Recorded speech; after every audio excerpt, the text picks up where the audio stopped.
Thank you so much for joining us for our podcast and on our YouTube channel, Pacific Front Untold.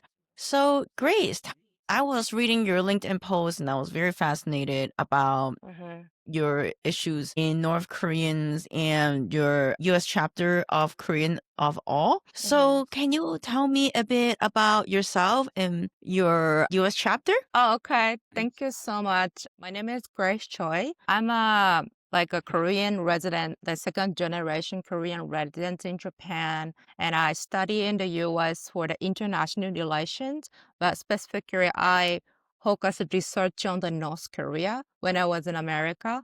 And I am currently in South Korea to continue my study for the master. So yes, and of Korea overall is the NGO organizations related to the North Korean human rights issues based on in Japan. We are doing the activities for specifically North Korea's Paradise campaign, just like Zainichi Koreans repatriated to North Korea. Um, between 1959 to 1984, 25 years.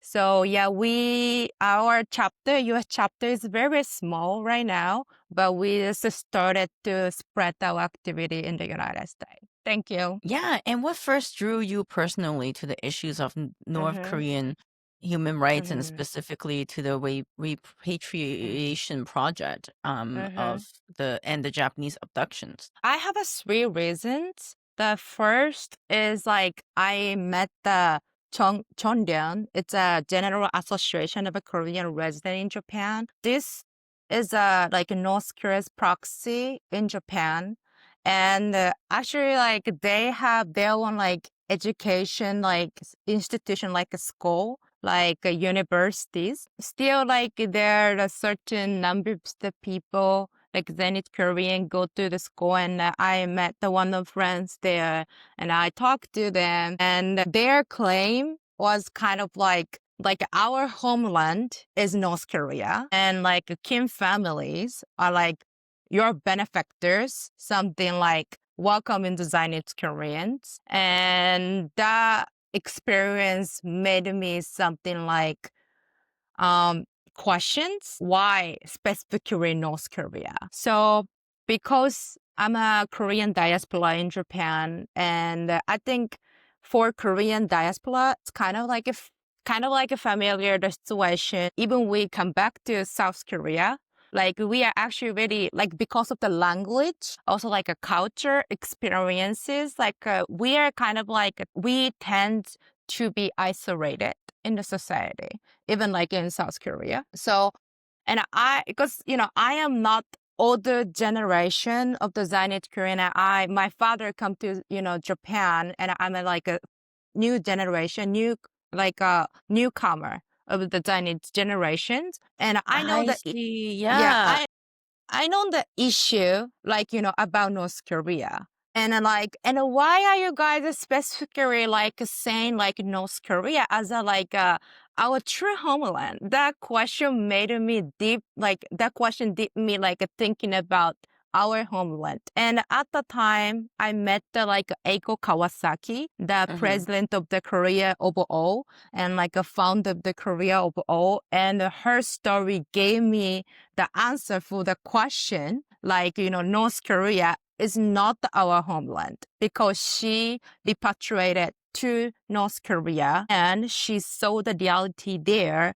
And like, I was convinced North Korea is not the country at all to welcome us as a, like compatriot. And her testimony and experience shocked, it shocked me and I decided to support her activity, spread this activity and the story in English because I can speak English. I study in the United States and I study international relations. And also her testimony gave me my eyes to the issue of the abductions of the Japanese citizens to North Korea. So that is, Hmm. the reasons why. Yeah. And I think like Korean and the Japanese, I recently was reading about Mm-hmm.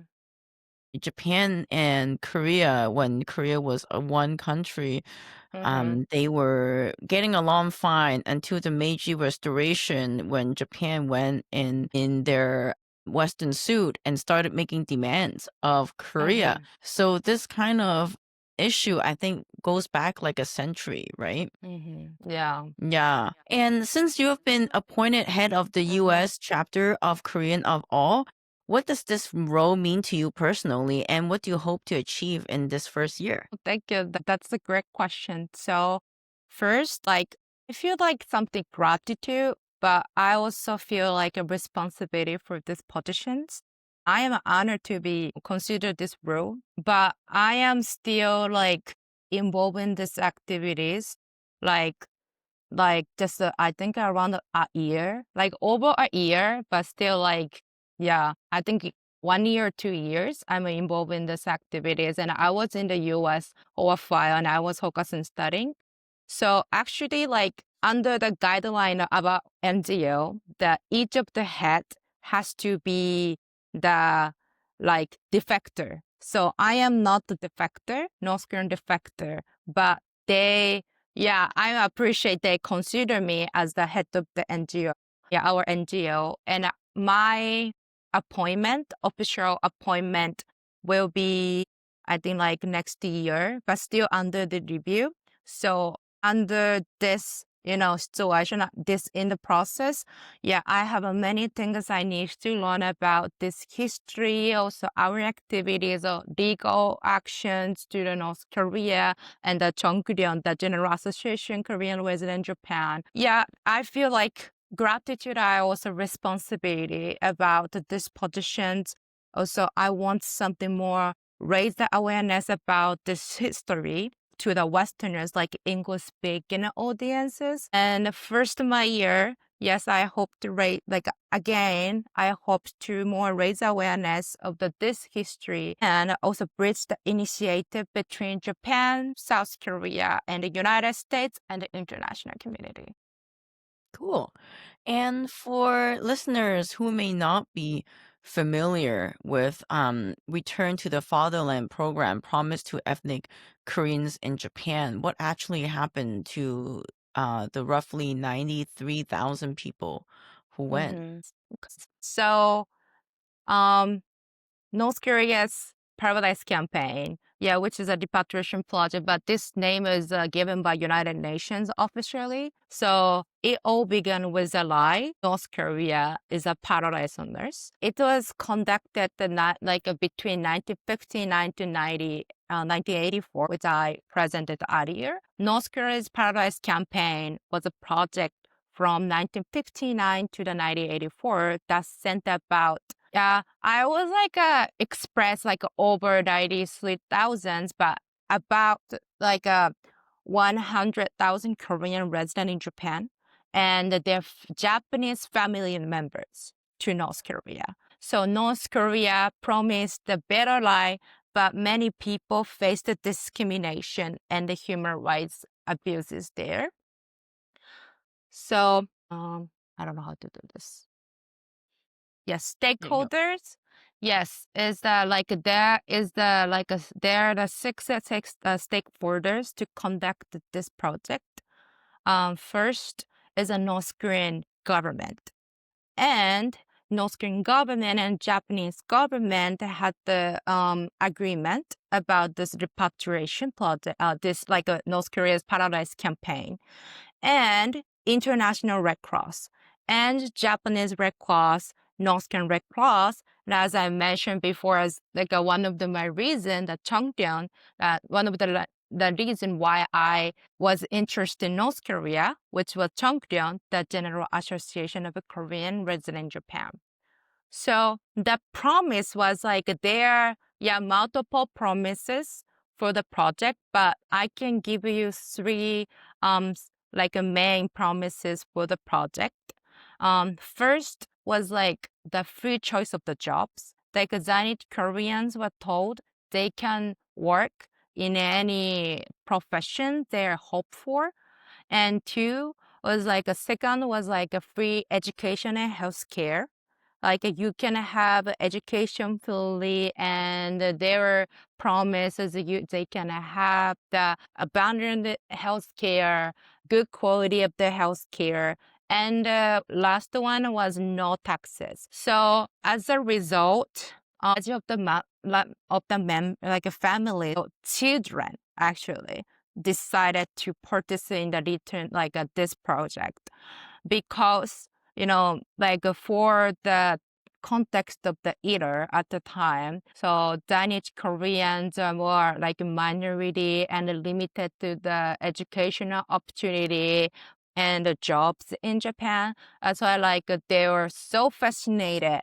Oh, like there's a country to welcome us, and we can have the, we can have the rights to choose to the jobs and the education.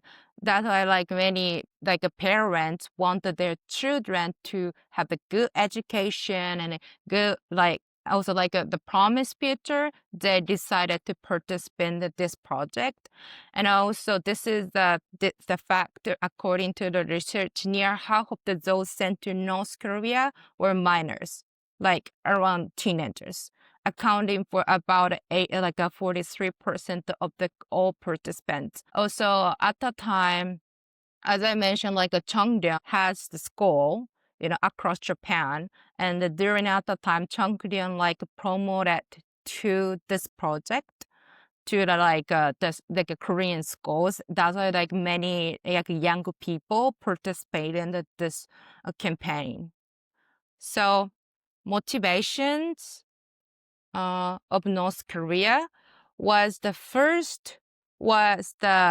show the something like a superiority of the socialism, through the North Korea's a paralyzed campaign, and second was to secure the labor force and the human resource North Korea had lost during the Korean War. North Korea lost a lot of human resources during the war, and they needed the people compensate the human resources. And what actually happened after returnee went to the North Korea, repatriated North Korea.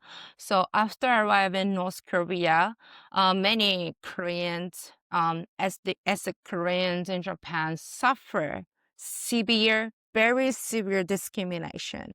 So they were despite the promise they can choose the job fully in North Korea, they were denied to the profession they had to hope for, and they were sent to remote and hard environment, harsh environments. Even native North Korean are not living.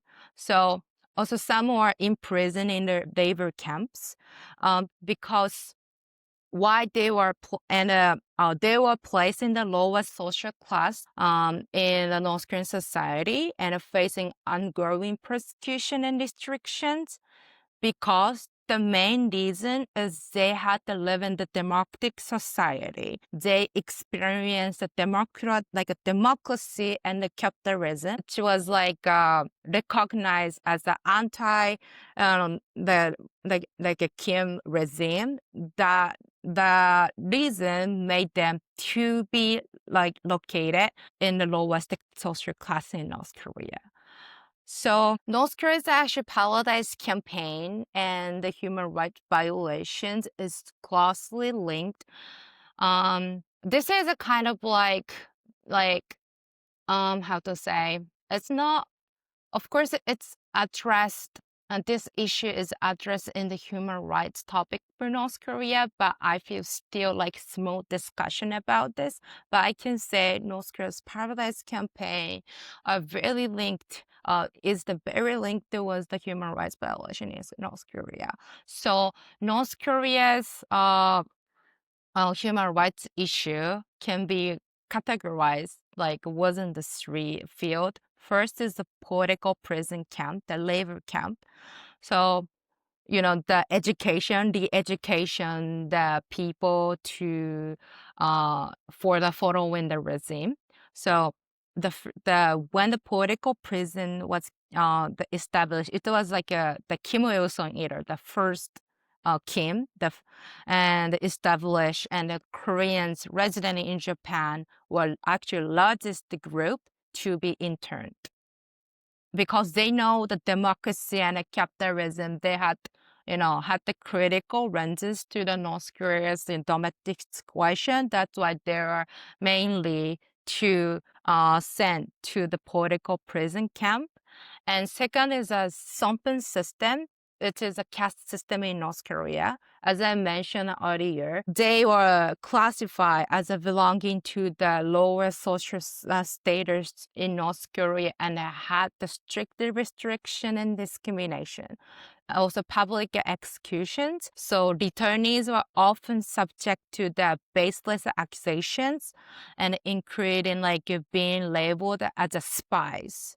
So all forms of the human rights abuses seen in North Korea actually are represented within the North Korea's Paralyzed campaign. So that's the question. I hope I answered the questions. Wow, you answered it very well. I Mhm. was not even expecting such a Oh, detailed thank you. presentation. And Thank you thank so you. much. Yeah. And so I understand that many of the repatriates were Zainichi Koreans Mhm. who had lived in Japan for generations, right?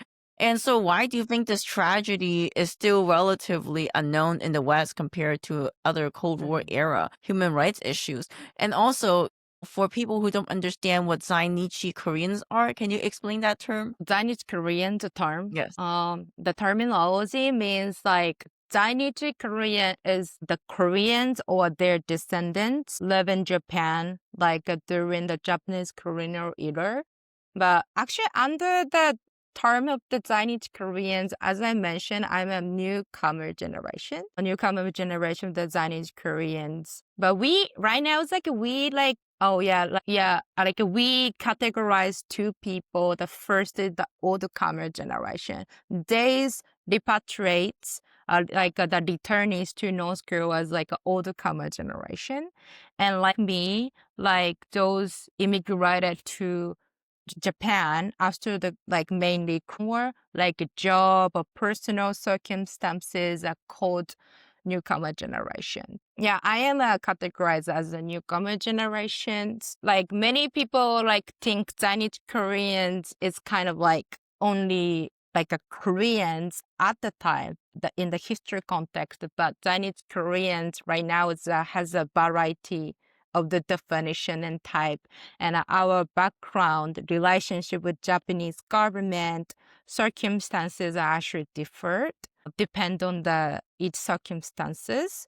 So, and I can, yes, many the repatriate were Chinese Korean in older generation, older comer. So why, yeah, it's like unknown in the West compared to the, other Cold War era human rights issue. I can say that it's definitely like officially as like a humanitarian support.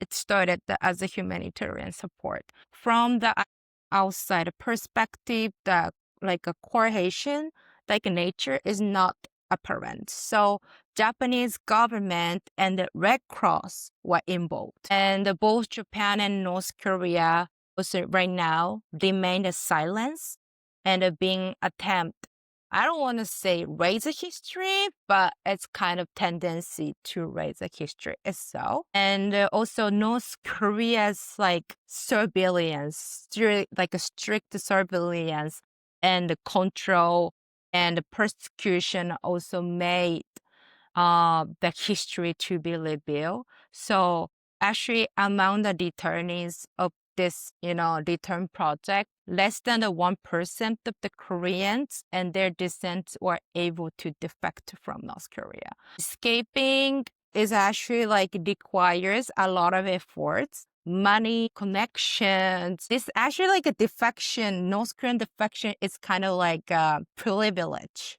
in North Korea. They needs to have a lot of efforts to defect from North Korea, but most of the Zainichi Koreans repatriated to North Korea have no way to defect because they are in the lowest class and no money, no positions, no connections. And their Yeah, bosses.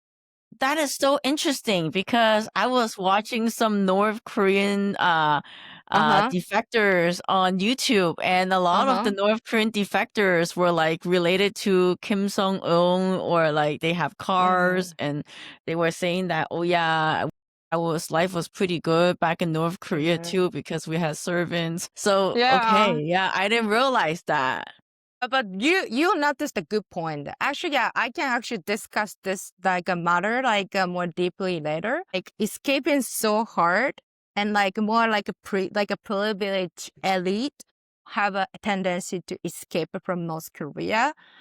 Also, Japan also keep silent about this history, and like complicated by the post-war and the discrimination issue. Also, like Japan has something tendency to something really like address the publicly as the human rights issues. Also, even like Zainichi community, I come from, actually, even Zainichi community in Japan, actually, they don't know about this history so much. Because like, why? It's because they are like more caring about the human rights issues in Japan.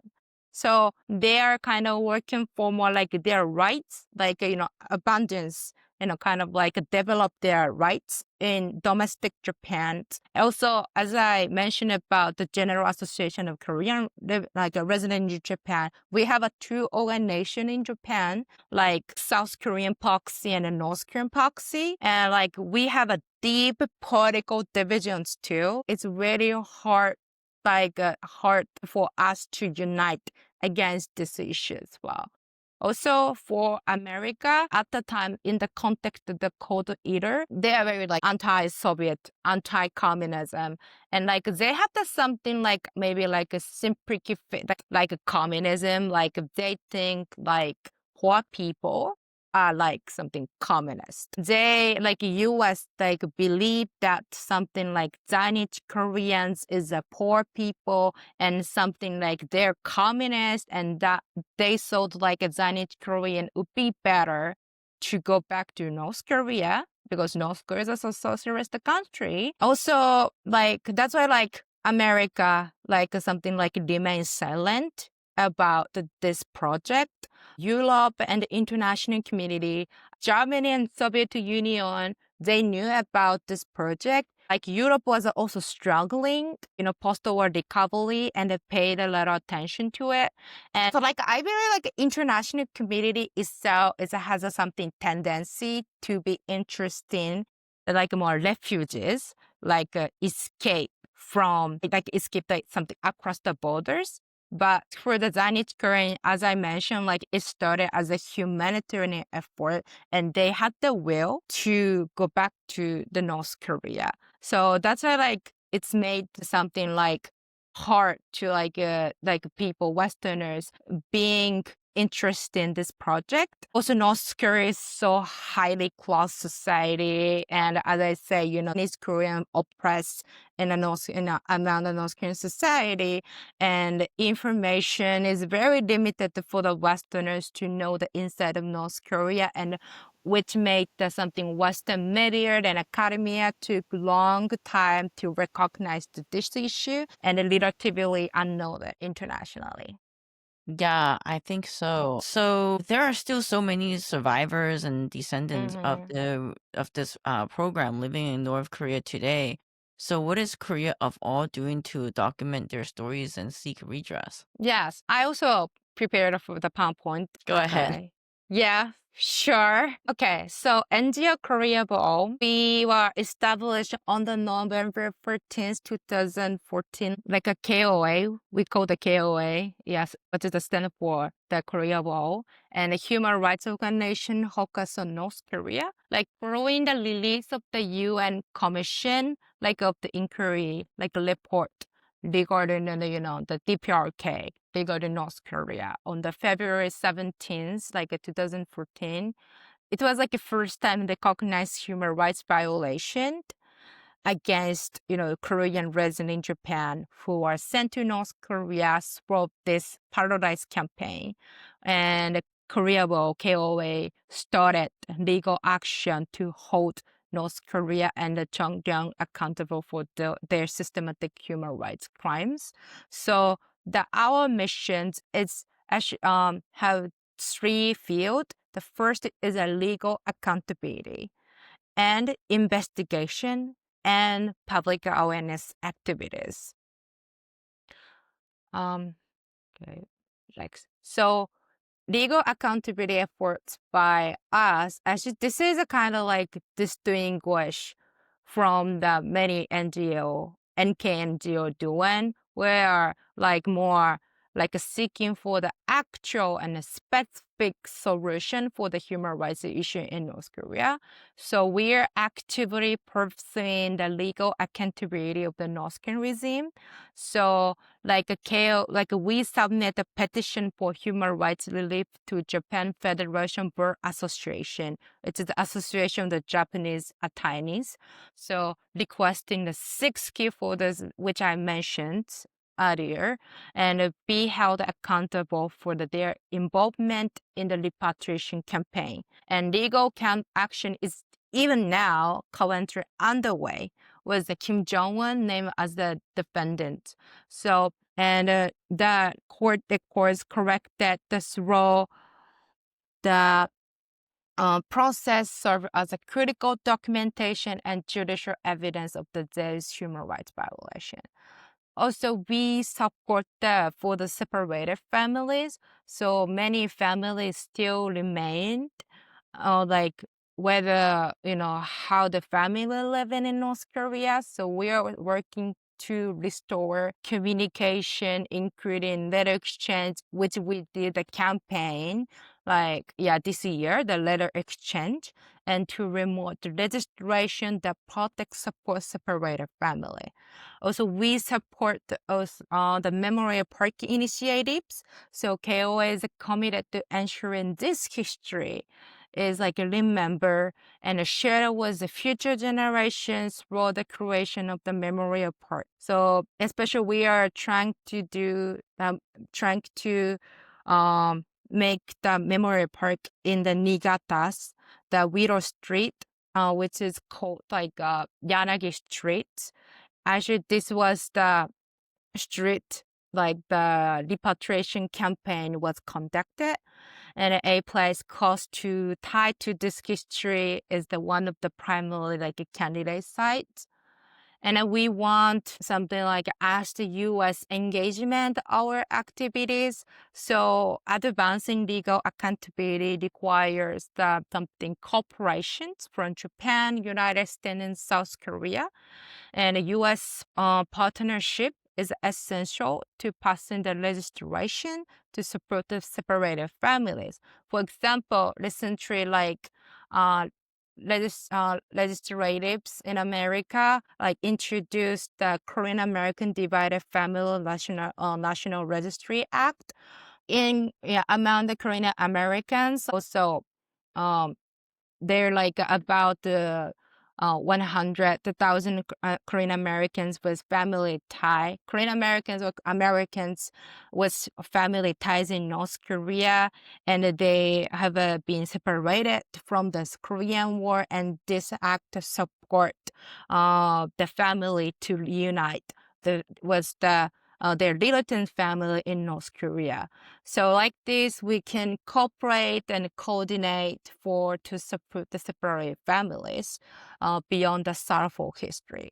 Also, the United States has a strong expertise in memory park initiatives. I really like the Washington, DC's memorial park for the Korean War. So like this, I feel like United States has very expertise and active about something preserving the memories of history. So we can make any collaborations for the memoir project. Yeah, that's all. Sorry. Oh yeah, no problem. I feel Mm. like I just learned a lot from your Mm-hmm. presentation. Mm-hmm. I had never had really a podcast guest who come here. So Um, Thank you. and tell Thank me, you. I was reading about Megumi Yokota, Mm-hmm. who was abducted at the age of 13 in 1977, and it became kind of a symbol of abduction issue in Japan. So how did her story change the Japanese policy Mm-hmm. and awareness? Okay, that's a great question. Actually, like Megumi Yokota's abduction was not taken seriously for many years. Yeah, among the Japanese government. Yeah, many Japanese citizens interested and they were serious and they think this issue has to be resolved as possible as soon. However, this issue was not seriously taken at the beginning. Yeah, with the Japanese government. So yeah, I don't want to say like this, but I can say like Japanese government like ignore the issue at the beginning and there's something like actually right now is a big because of the abduction issues like North Korean Japanese relations is kind of like yeah they're not well. However, like at the beginning, like yeah, during after the Cold War, like government wanted something relationship with the North Korean government during the Kim Il Sung era, the first Kim Il era.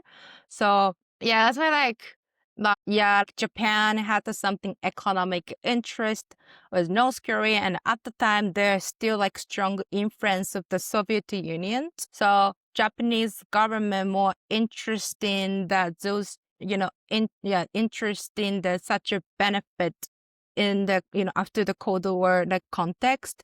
That's why like actually like even like there are a lot of evidences like in I think in the is something like Megumi Yokota was abducted, kidnapped by North Korea, but like Japanese government was not really like seriously taking the issue. Around like early 2000s, yeah, like 21st century, like issue finally began to gain attention in Japan.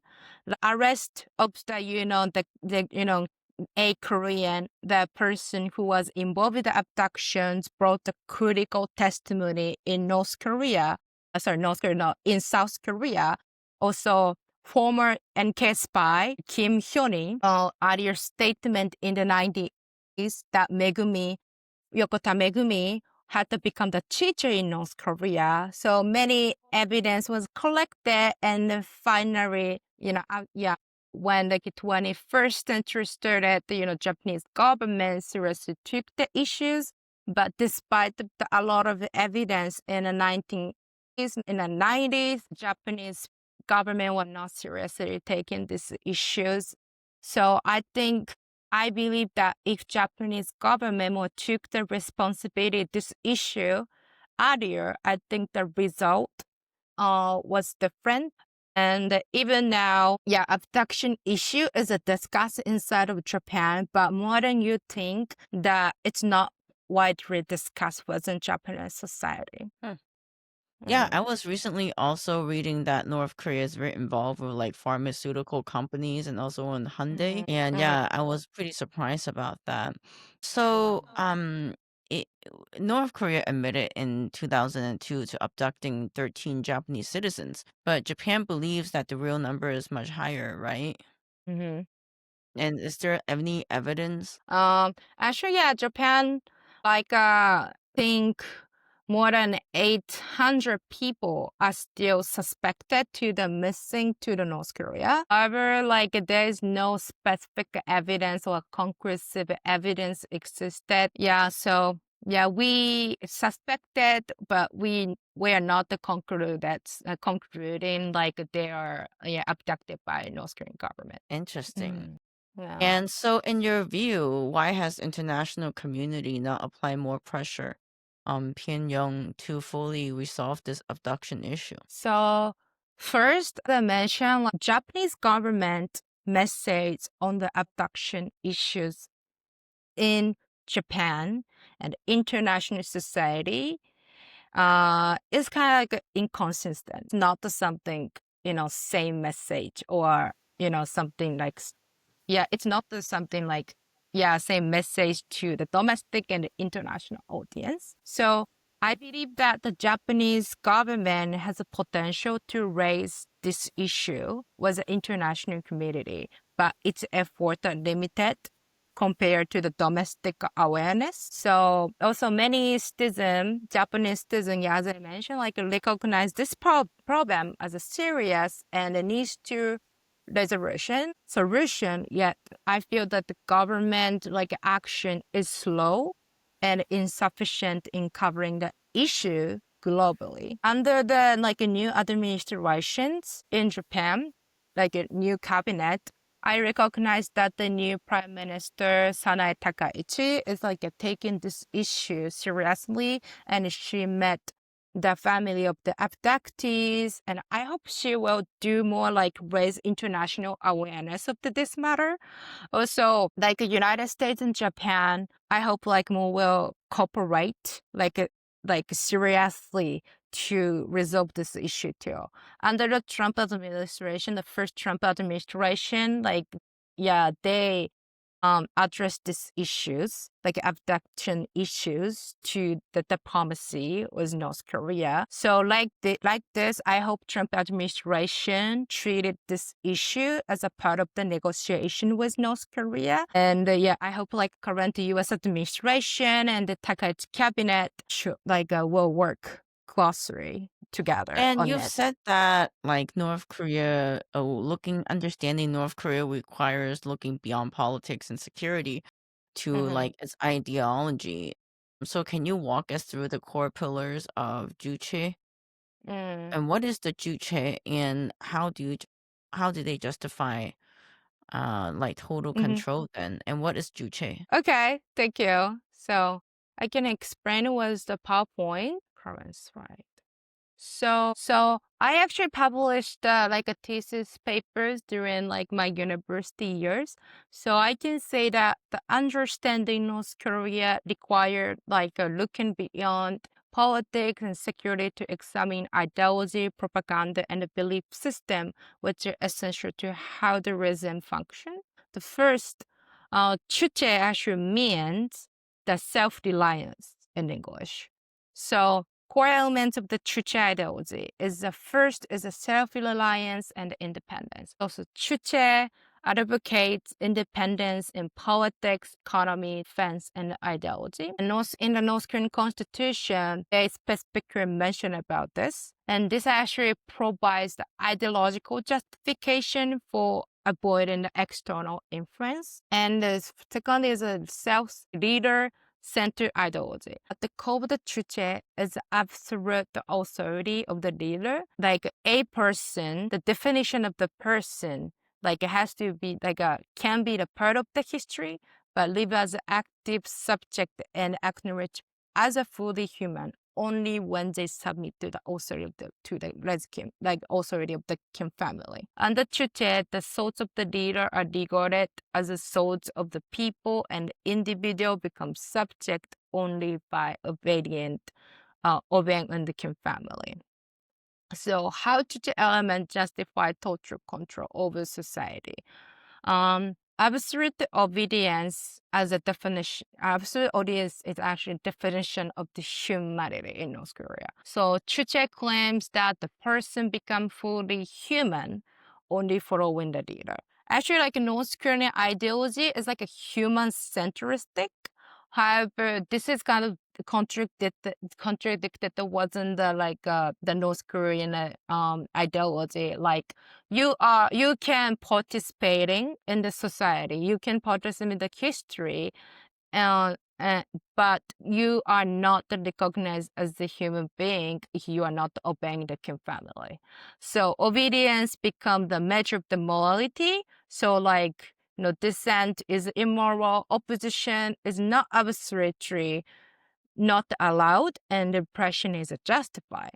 So in the system, we have the Songbun system of the social stratification. The citizens are ranked according to the loyalty into the Kwa class, which is the most privileged class in North Korea, and a wavering class and a hostile class. So this system determines access to the university, of housing, food, and medical care. This system ensures the survival of the regime and drink to the vitality of the nation. Through the control and prohibition of the criticism, North Korea's capacity for independent thinking has been paralyzed through the ideological indoctrination and surveillance. Also, Juche claims to promote the self-reliant, the population is the people is prevented from the independent thoughts, like independent decision making, so constructed the ideology itself. Actually, like a Juche ideology is heavily influenced by the Marxism, Leninism,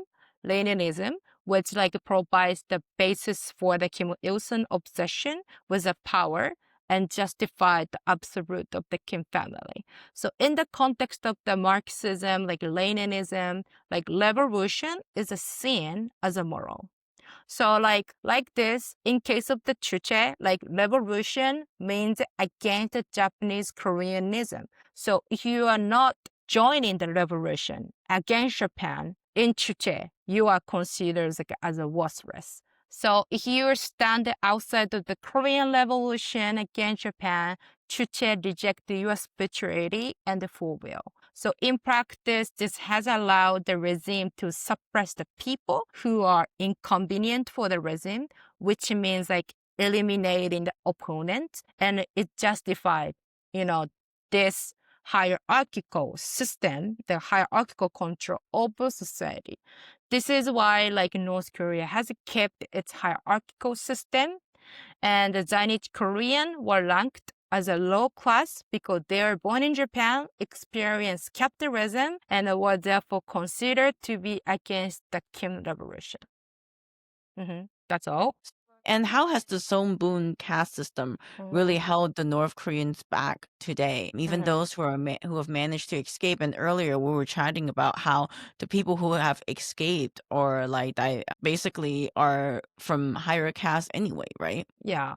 So like we can go back to the discussion about the defections. So actually like something hierarchical and a prejudice still remain among the defectors, and like a social system in North Korea still influence the North Korean defectors mindset. Like for example, like former elites and those from lower classes often maintain something invisible barriers and something conflict and distance. So leading to the like a mutual like something like a prejudice and tensions, even like after like a defection. And this reflects how the social hierarchy in North Korea has been deeply internalized in the people's mindset.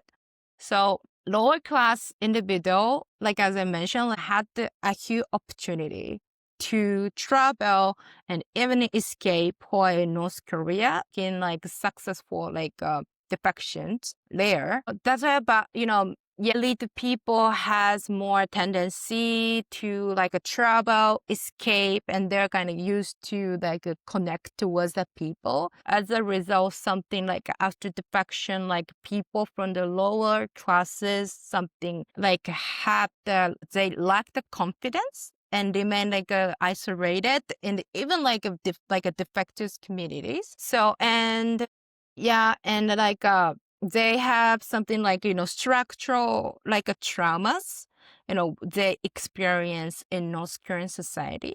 So like even like okay, like a lower class, like a class, like people from lower class, when they talk to like elite, people from elite class, they have have angry and the tensions and trauma against them, making something conflict between them. So also elite classes, I can address about like elite classes. Elite class, I understand former elites experience something hardship under the North Korean government, feeling like, slave to the regime. But it is also important to them to acknowledge that they were also joining and supporting the dictatorship during their time in North Korea.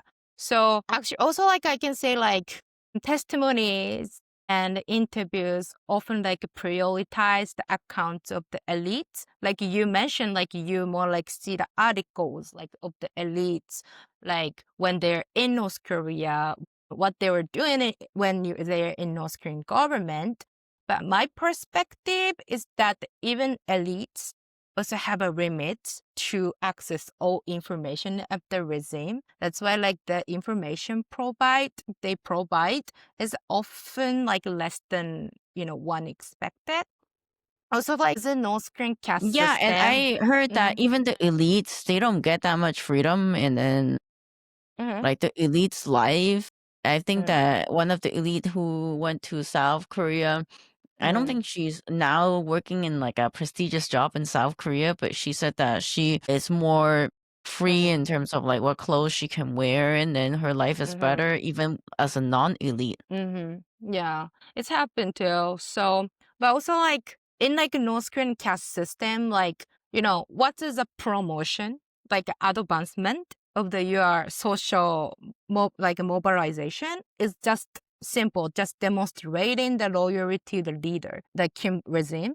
So Ah. that's why like one social status, like and that, yeah, that standard makes something social status and potential for the upward mobility in society. Because of that, was in the high Songbun system, like a Songbun categories, engage in the corruption and something seek the blame into the ordinary citizen to protect or advance their position in North Korea. Innocent people are often like a sacrifice with the system, like corrective system, making the corruption not just the corruption, not just common, but like structurally like embedded among the elite. This means that the memories of the elite were not only like beneficiaries of the regime, but at the same time, as I mentioned, like some degree, they're also participating in the human rights violation against the fellow citizens. So yeah, I understand their stories. They had those bad experience tracks, like a strict, standards in North Korea as an elite. It's also like they have a responsibility. It is also important they recognize their role and accountability within the such system. But like North Korea defector communities, this is kind of like positive and negative points. But like North Korea actually defector community can be the something model to be united beyond the some physical structural traumas to address to the like hierarchical system, like that address a hierarchical problem. However, like South Korean system is kind of like calendry is not effectively addressing the systematic human rights abuses. That's why like policy are not something, they're not meeting the needs of the people who are something most affected because of the human rights violation in North Korea. I can say some like there is a tendency to lack the integrity and the consciousness in how this matter 100 in a South Korean human rights policy to the North Korea. And from your interactions with the Mhm, defectors, what is the most surprising or like misunderstood mhm. aspects of daily life under the Kim regime that Western audiences always get wrong? Actually, this is really great questions, and I really want to talk about this stuff. So, like North Korea, actually, like is like many Westerners don't know about this, but like North Korea is actually really like a high rational society.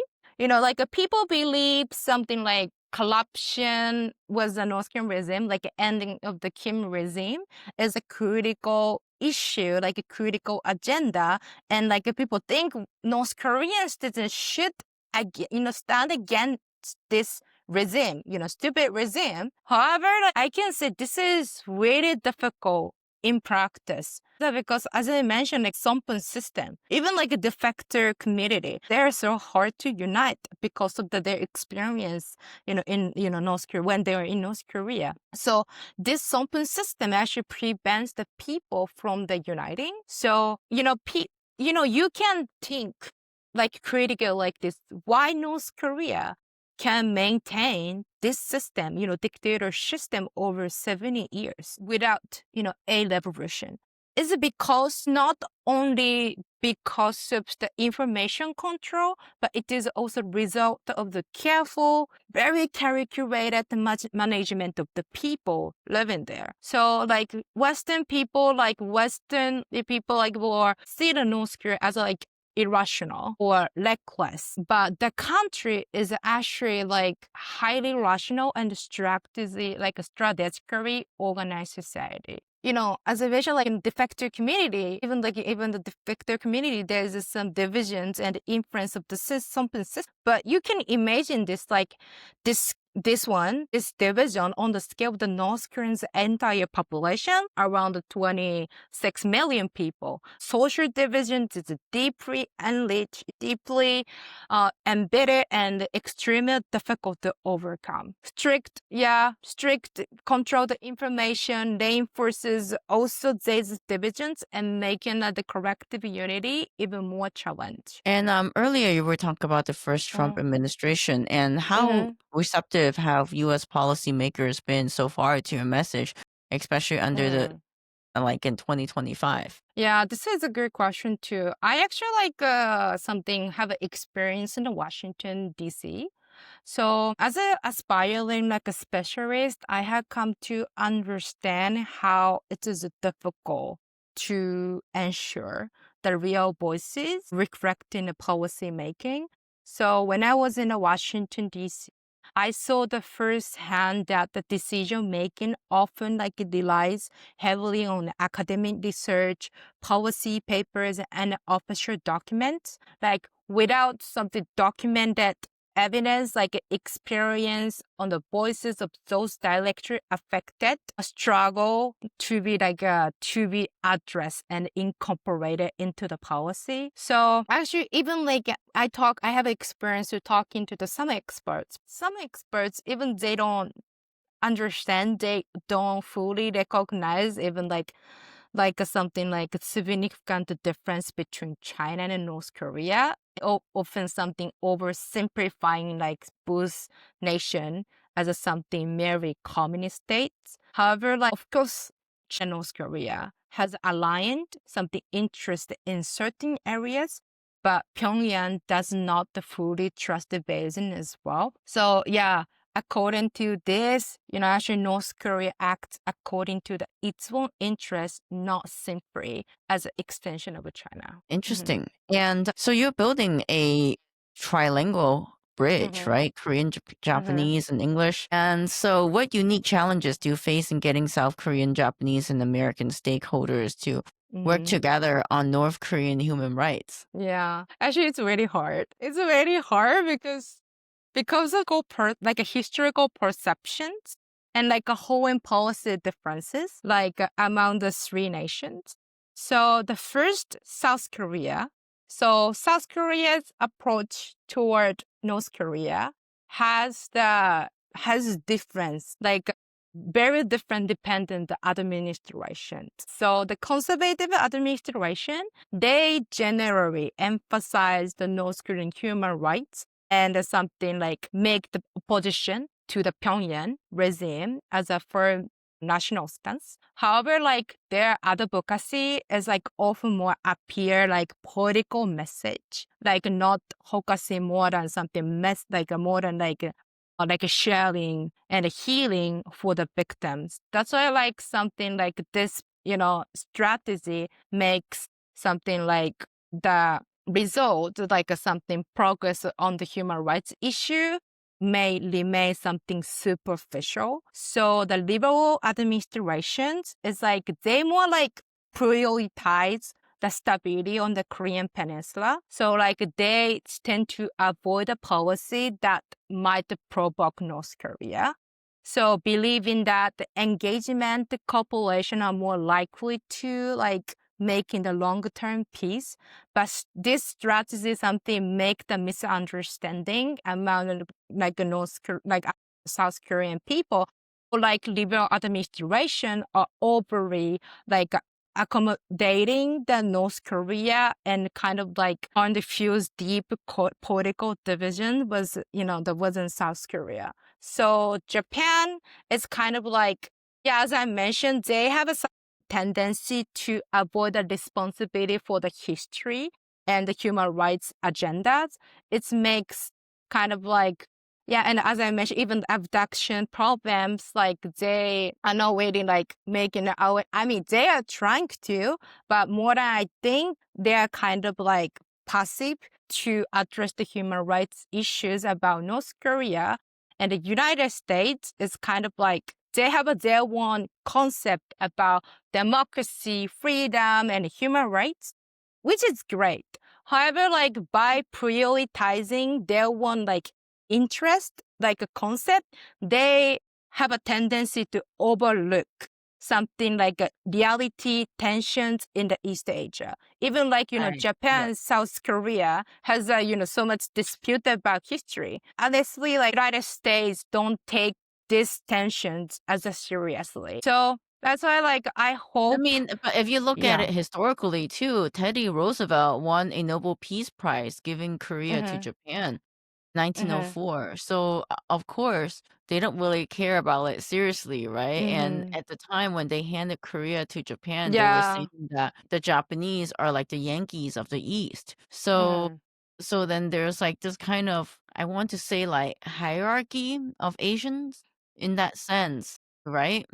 That's why, like, honestly, like, even like now we have Japan, ROK, US relationship. But honestly, even like Japan and South Korea, we have sometimes something historical tensions about history, but actually US maintained such a like equal relationship among the three nations. So that's why, like, despite these differences, I hope like a cooperations of the, three nations are very important. And I hope we will be, yeah, each nation something to address their own problems, but cooperate and something reach out the victims of the North Korean human rights issue.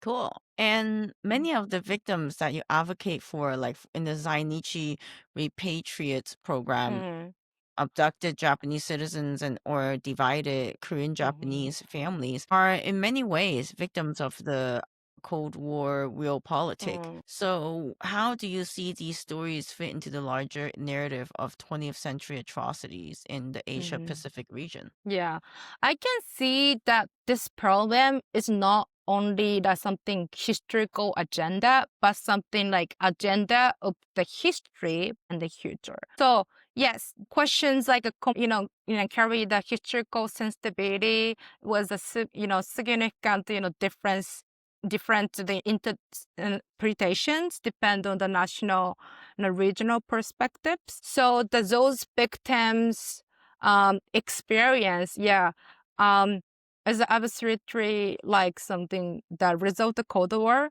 but and like and I support, is deeply connected to the tragic history of the 20th century, particularly the way ordinary citizen become the victim of the geopolitical maneuvering during the Cold War.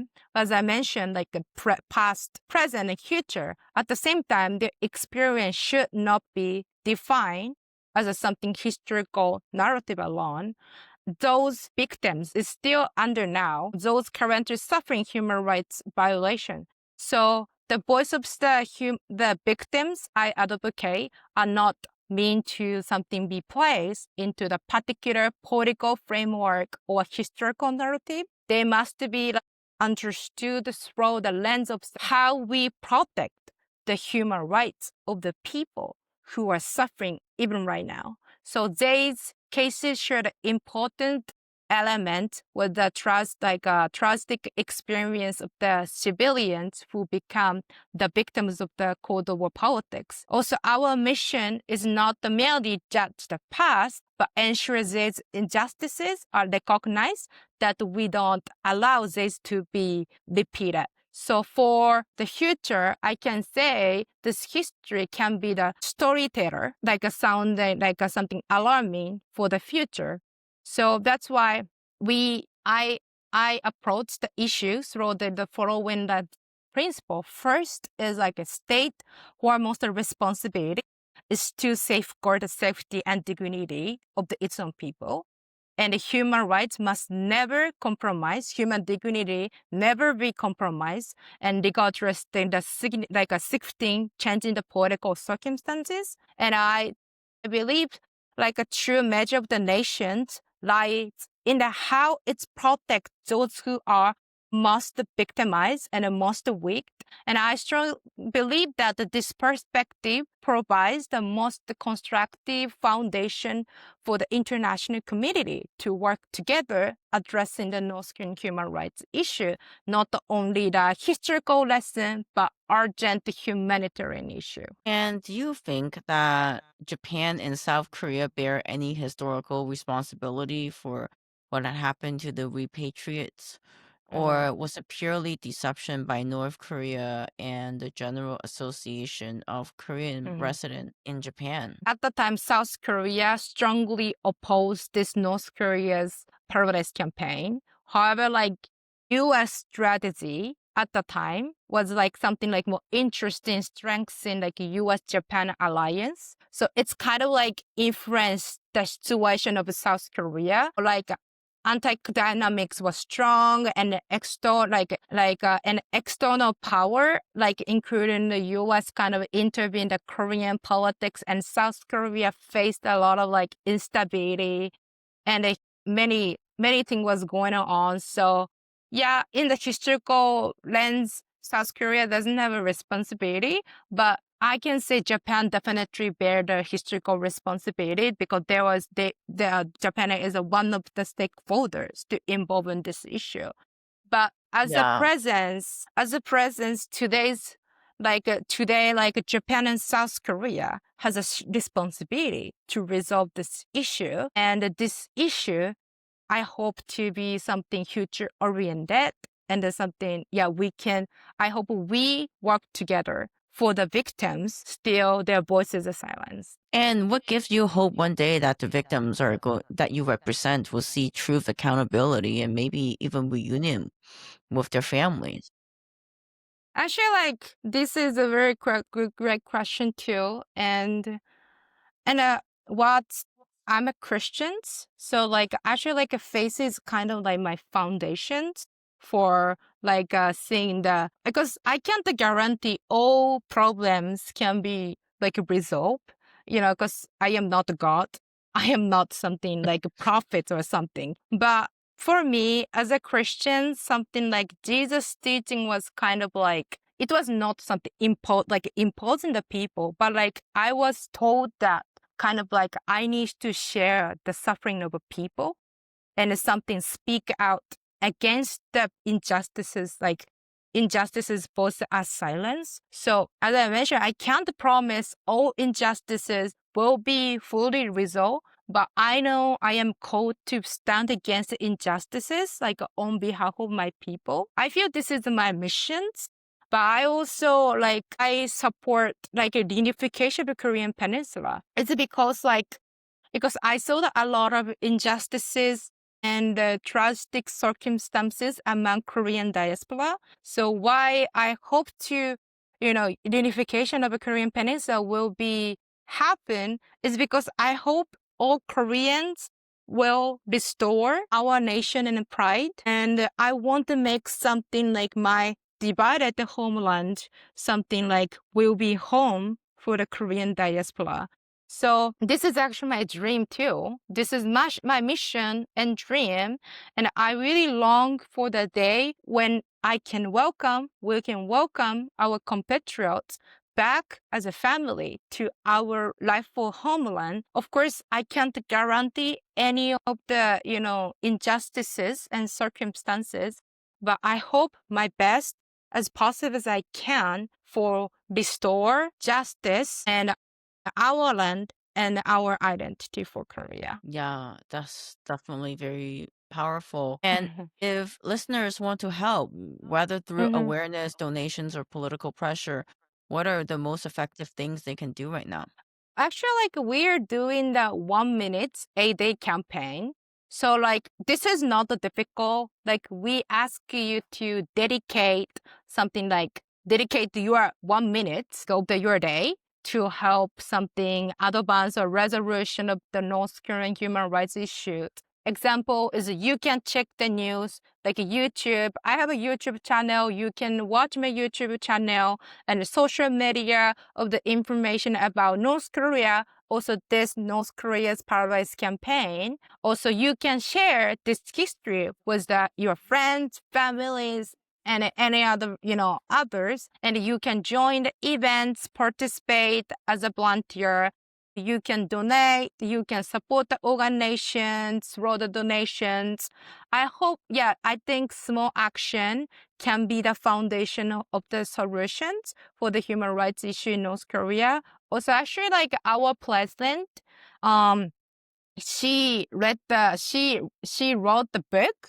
This No. is her book, and I think it's just Yeah. translations. It's just a tale of those who returned North Korea from Mm-hmm. Japan. But actually, English edition is currently being prepared for the publication for the Western, like English speaking audience, like English speaking people. Uh-huh. So I hope, yeah, if we can publish the English edition, I hope many people engage and read this history. And I also appreciate your support, something bringing more attention on this history and the present issue and the future as a, humanitarian issue shared by all humanity. Great. Thank you so much Thank you. for coming on today. And I will definitely, I'm very impressed about, I mean, it was just something that I stumbled across on LinkedIn, and it's actually quite a fantastic story Thank and you. fascinating. So, yeah, thank you so much. Thank you so much for inviting me today. All right.